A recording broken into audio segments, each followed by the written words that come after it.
isa sa paboritong chef, Gio Redonia. Good morning! Good morning!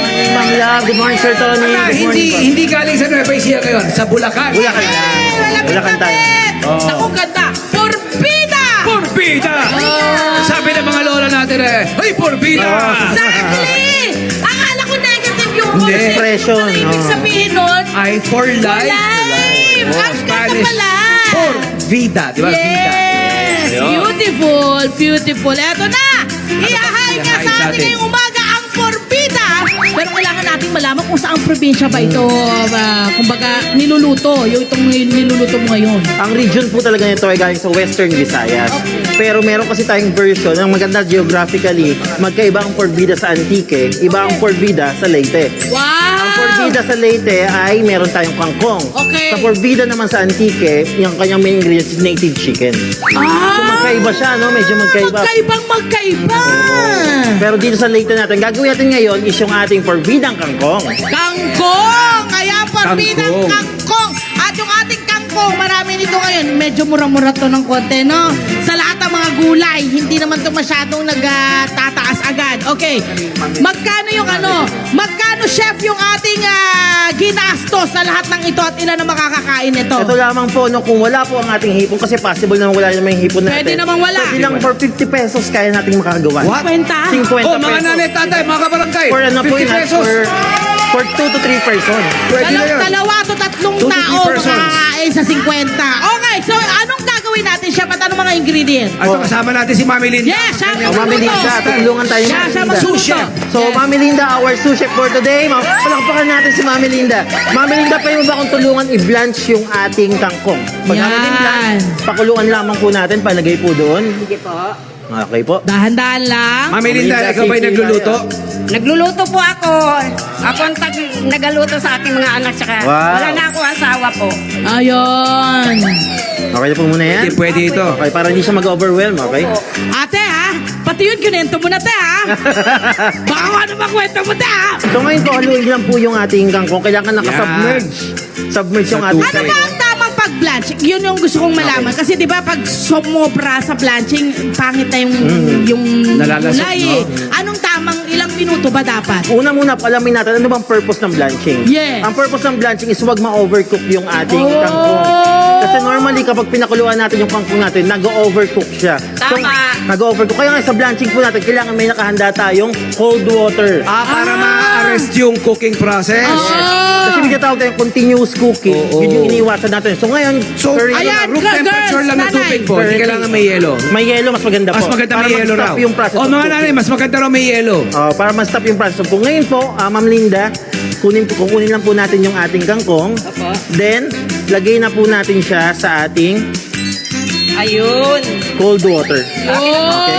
Okay po, thank you very much. Sige po.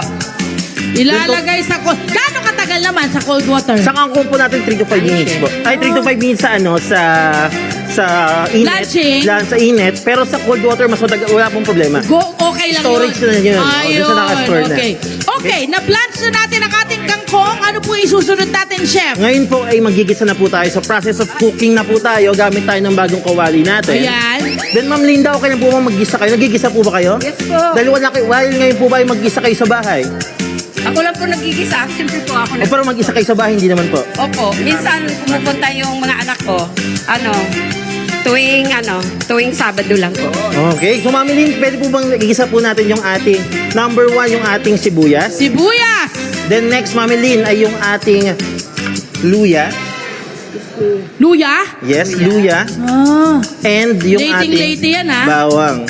Pag yan, luya, bagoong Yun na yun, alamang, combo na nako, yan. late. Malakas yan. Sabang, ang ano yata ni Ma'am, Sa probinsya niyo, Visayas Ate yan Linda. Visayas. Cebu ako, pero Ayun. yung asawa ko ay Aklan. Aklan. Yes po. Pero wala na po, patay na po. Oo. Pangatlong beses na. Ngayon po, ito po, lagay na po natin yung ating bagoong. Bago. Yung bagoong alamang mo, hindi yan niluto? Di ba po luto yan? Oo. Oo, yan. Kaya kailangan dyan ay high heat tayo dyan. High heat Oo, dapat. para maluto siya. Ngayon, dahil hindi pa siya luto, meron tayong para panimplahan din natin sa kanya, yung sugar natin. Kaya siya kaya mo nilagyan din ng, nilagyan ng luya para Para pang balanse din sa lansa, no? Yes, opo. Opo. Ano yung langsa. Thank you, Mami Lynn, ha, sa mga...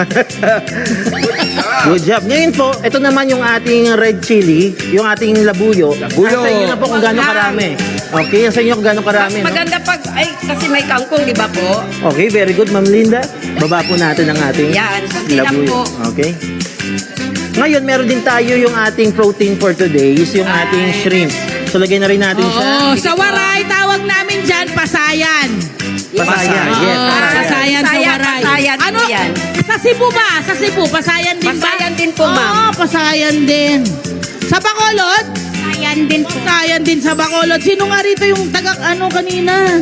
Taga Mindanao? Bicol pala, Bicol. Pasayan din. Pasayan, Ha? pareho lang naman. Puyot! Ah, puyot! Oh, ngayon, ikot lang natin itong ating shrimp pag nag-orange siya. Kasi isa ng mga Bisaya at saka Bicol, may mga same words ha, mga ganun. Then, kapag tumagal pa po siya, maluluto, Ayan na. maluluto pa to. Mas mag-orange pa yung ating shrimp. Maluto pa yung ating mga bagoong. Lagay na po natin yung ating Gata. gata. Ngayon po, dahil... Kakanggata yan? Yes po, kakanggata. Puro. Lahatin na po natin. Mas marami, mas maganda. O, sige po. So ngayon po, dahil po naka-high heat tayo, ang gagawin po natin dito sa part na to, kapag nilagay natin yung gata, ilo-low heat natin siya. Ah, bakit, Chef? Bakit? Para hindi mag-curdle yung ating gata. Di ba kasi pag nag-boil po yan, mamumuo-muo yung ating Ang gata. pangit. Yes, kaya nga dyan po, ay low heat lamang siya. Asahan natin, magmamantikayang gata rin. Yes. Nak- And continuous mixing ba yan, Chef? Continuous and stop po natin siya ng mixing. Okay. Hayaan po natin siya mag-simmer. Okay. Kapag nakuha natin yung simmer, yung wala pang bubbles, Opo. bago siya mag-bubble, tsaka po natin lalagay yung kanina nating binlanch na. Kangkong. Thank you, Mami Lynn. So Okay. pagpalagay natin na nagsisimmer na ito. Yes, yes. Ayan ha. Kasi wala tayong oras. Kunyari, nagmamantika Live na tayo. yung ating gata. Lagay na po natin. Ayan. O mga kabarangay ha, sa mga kakapanood pa lang, kakatune in pa lamang po sa LTE ngayon, ang niluluto natin ay pinagpapalagay natin na nag-simmer na ito. Yes. Yeah. Saka natin ilalagay yung na-blanch natin o yung na babad natin sa tubig na kangkong. Yan po ang ating porbida kangkong at ito na po ang magiging itsura niya. At syempre ito po ay pagsasaluhan ng ating mga kabarangay ngayon. O, tikman natin mga kabarangay. Ayan. Lagyan po kayo dito. Oh. Oh. Gutom na kayo. Gutom na kayo. Gutom na Thank you. kayo. Akin na te. Ayan. At tuman. Alam nyo ba, doon daw sa Antique, yung porbida nila ron, ang ginagamit daw na dahon instead of kangkong ay dahon ng alupidan. May mga taga-Antique ba rito? Dahon ng alupidan. Yung alupidan na isang uri ng makahoy na baging o vine. O si Ate Linda. Ito raw iuwi na Ate Linda. Ay, yung bagong luto. Yan daw. O, lutuin mo na yan, Ate Linda.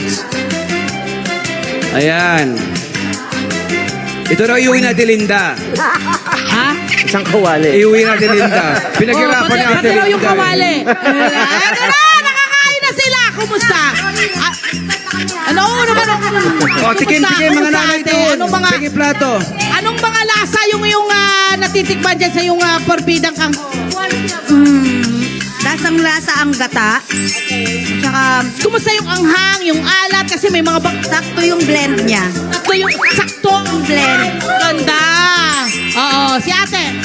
Sakto lang po yung ng gata, masarap. Tapos yung lasa ng hipon, talagang lasang-lasa po talaga. Nanunuot po yung gata. Wow! Wow, thank you, thank you.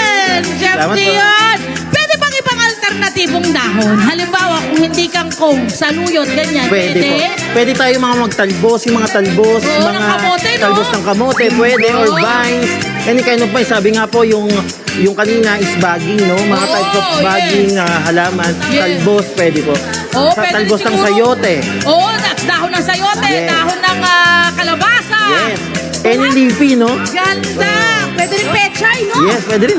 Hello po mga Kanet 25! Si Kuya Tony Pet po ito mula sa Love, Tony Pet and Everything. For more Love, Tony Pet and Everything updates, just click on our subscribe button and follow us on our Net25 social media pages at Net25 TV and at Net25 Entertainment Facebook. Magkita-kita po tayo!